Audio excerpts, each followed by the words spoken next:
the Kenyan economy, we have now borrowed. Our national debt is now over 12.1 trillion Kenya shillings. For the last 3 years, our country has borrowed in excess of 3.5 trillion Kenya shillings. So I would want to request all of us as the leadership, and especially those who have the opportunity to make decisions in the executive, let us serve our country with dedication.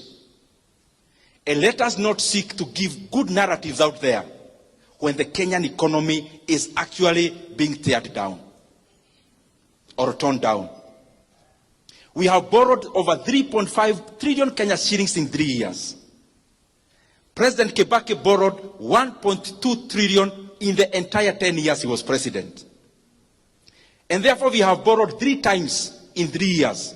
We have borrowed 3 times what Kibaki borrowed in 10 years. That's the money Kenya has borrowed in the last 3 years alone. 3 times what Kibaki borrowed in 10 years.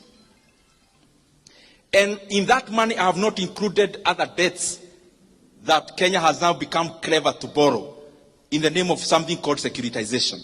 I have not mentioned even that. It therefore means the economy of Kenya is borrowing 100 billion every month. And every single day, when the lights go off, every day, every single day, Kenya is borrowing 3.4 billion every day. That we are borrowing in a minute. You can do the calculations and see. In an hour, maybe we are borrowing around 137 every 1 hour.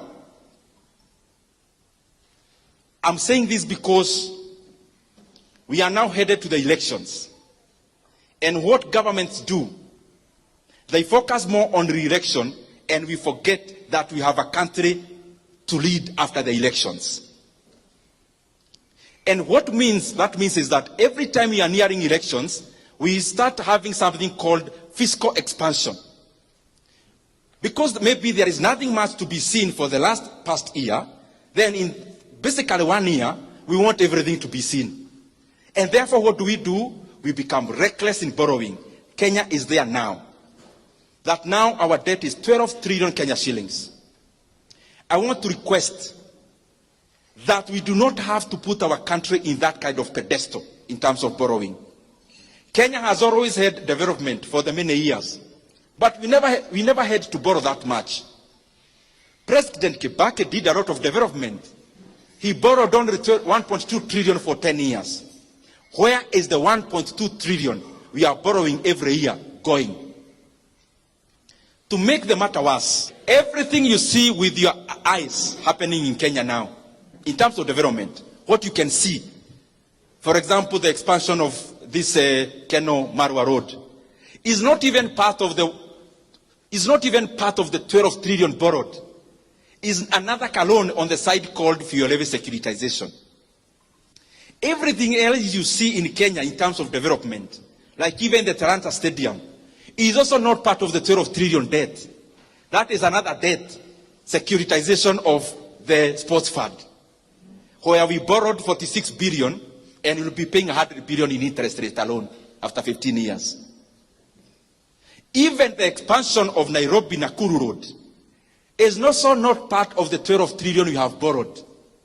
That is NSSF money being used as a PPP to build that road. I request those who are in government, you have already borrowed 1.2 trillion every year.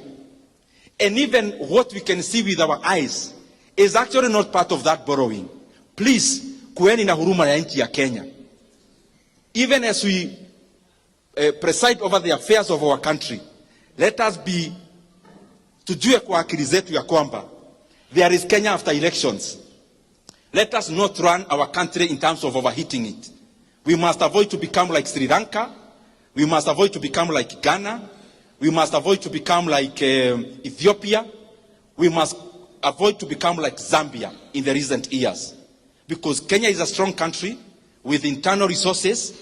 This issue of profligate borrowing must come to an end if we really care about this country. Asanteni sana, Mungu awabariki.